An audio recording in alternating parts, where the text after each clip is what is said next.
lukisan dari Fatoming Cosmos 1 yang dilukis pada tahun 2011. Ini berjudul Inyoman Erawan. Lukisan ini dipahami sebagai manifestasi ekspresi emosi dan pernyataan intuisi jiwa yang didasari keterlibatan tubuh atau diri. Dalam lukisan ini menggabungkan warna-warna yang senada dan monolog atau monokrom.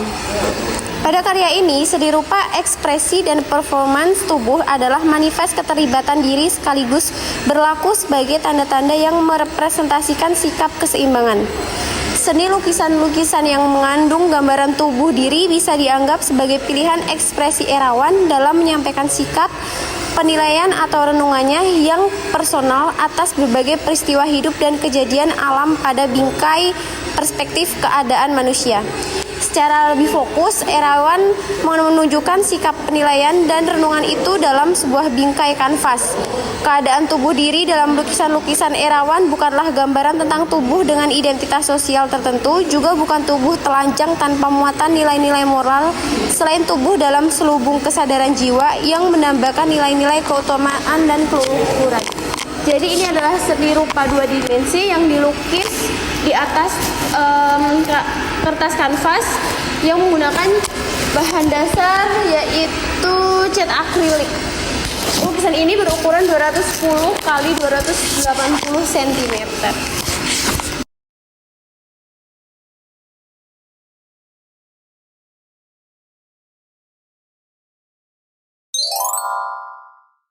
Nah, selanjutnya di sini ada lukisan dari Avandi Kusuma yaitu potret diri tahun 1974. Nah, lukisan potret diri dari Avandi ini dibuat pada tahun 1974 adalah lukisan yang terbuat dari cat minyak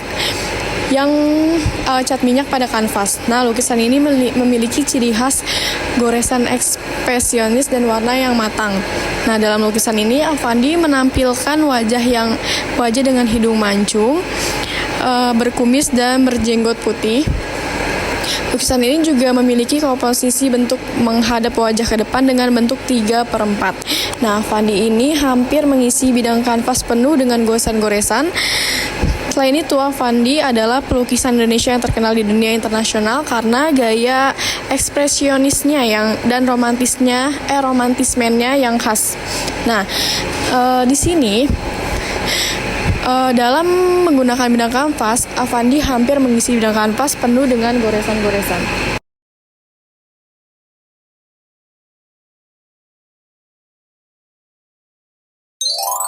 Selanjutnya kita ke lukisan. Kalau dari jauh, lukisan ini enggak terlihat bentuk dari lukisannya itu sendiri. Kita lihat lebih dekat biar kita tahu ini lukisan apa. Nah, lukisan ini dilukis oleh Popo Iskandar. Dia melukis kucing. Terlihat jelas di sini ada bentuk dari muka kucing itu sendiri. Kalau kita lihat dari jauh, tidak terlihat kalau itu terbentuk seperti hewan kucing. Nah, Popo Iskandar ini suka melukis kucing dikarenakan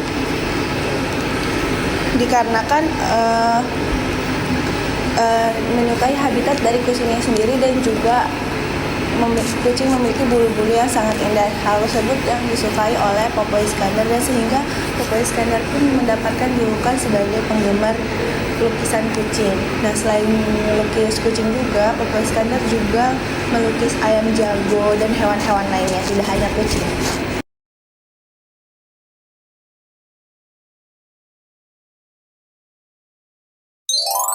Salah satu karya seni lukisan yang ada di Galeri Nasional ini ada punya Raden Saleh Syarif Bustaman. Beliau melukis tentang kapal dilanda badai. Karya ini merupakan salah satu contoh karya seni pada masa kolonial yang menggambarkan kondisi lautan yang penuh tantangan. Lukisan ini menunjukkan agenda dramatis dari kapal yang terombang-ambing oleh gelombang besar dalam langit gelap dan awan yang tebal. Karya ini juga mencerminkan keahlian Bustaman dalam menciptakan nuansa tegang dan dinamis melalui pegunungan warna yang kontras. Selain itu, perpaduan warna yang digunakan oleh Raden Saleh merupakan perpaduan warna yang romantisme dengan latar belakang Jawa.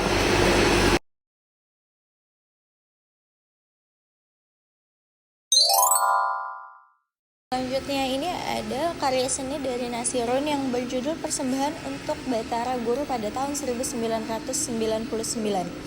Jadi karya seni ini mengambil unsur seni tradisional wayang kulit, kemudian dihadirkan dalam bentuk yang baru dengan menyisakan ciri-ciri lamanya.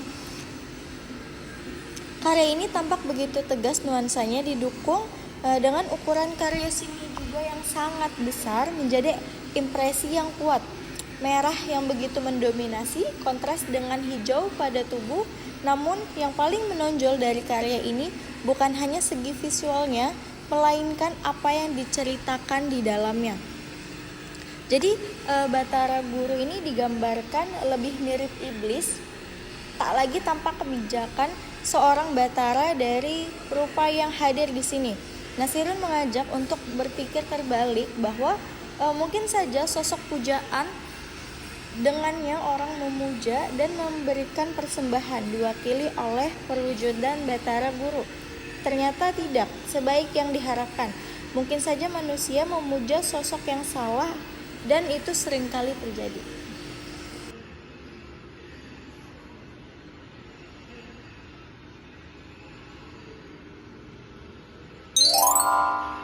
Lalu di sini ada karya yang terbuat dari anyaman bambu. Karya ini disebut berjudul Belajar Antri kepada Semut, karya Krishnamurti.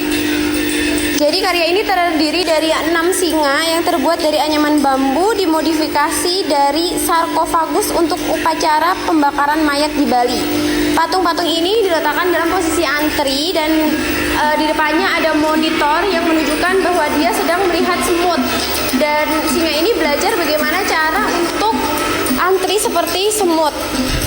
Tayangan yang sama pada monitor-monitor yang lebih kecil berada di setiap kaki-kakinya juga. Jadi di kaki-kakinya juga ada monitor-monitornya. Struktur ini menggambarkan proses suksesi politik Indonesia menjelang reformasi yang semestinya mengaca pada kearifan perilaku antri semut. Performance Arini atau penari dari Wawan H.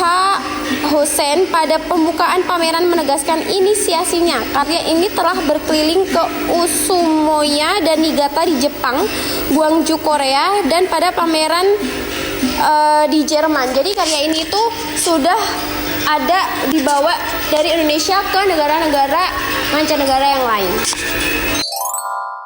Nah, selanjutnya di sini ada lukisan karya Mela Jarsma yaitu The First Eaters tahun 2011. Nah, dalam mitologi Asia, kisah-kisah yang diceritakan seringkali didasarkan pada perebutan kekuasaan dan keseimbangan.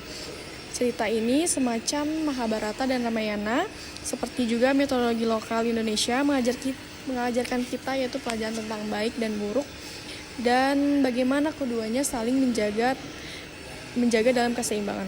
Nah, filosofinya ini yaitu menunjukkan kepada kita melalui tokoh-tokoh pewayangan dan pertumbuhan tari Indonesia keyakinan bahwa ada elemen baik dan di dalam buruk dan sebaliknya.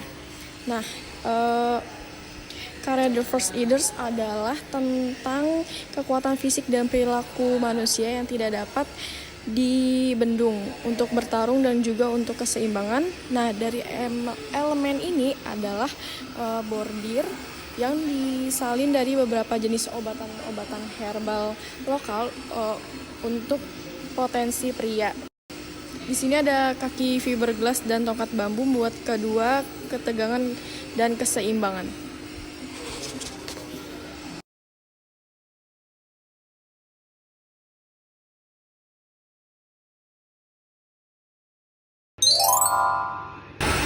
Nah, sekarang ada dari hasil mahat dari Soejojono, yang mana dia dikenal sebagai bapak lukis seni modern Indonesia.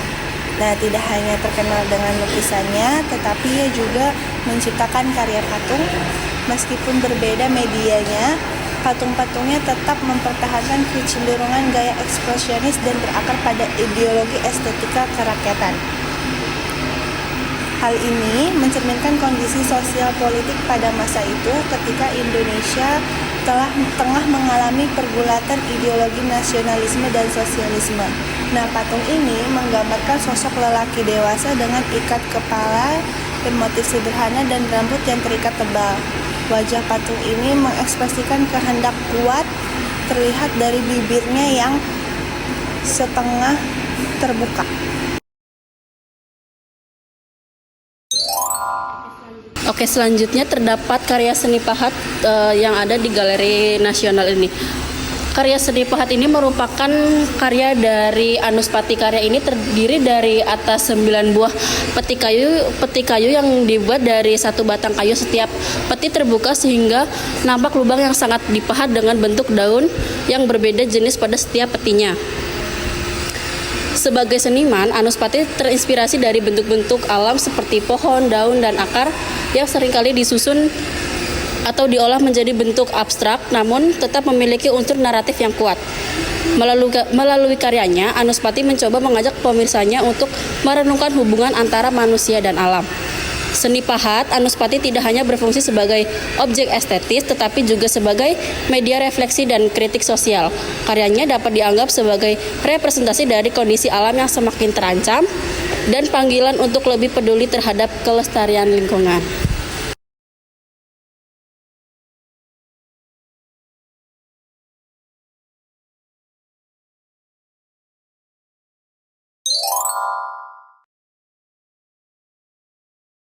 Oke, selanjutnya ada karya seni dari Heri Dono yang berjudul Born and Freedom pada tahun 2004.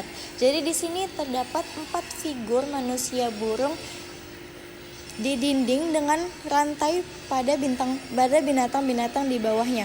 Manusia burung di dadanya ini tertanam mesin dan pancaran ekspresi kusam arkaik. Pada binatang-binatang dengan ekspresi yang sama dengan roda pada kaki di bawahnya.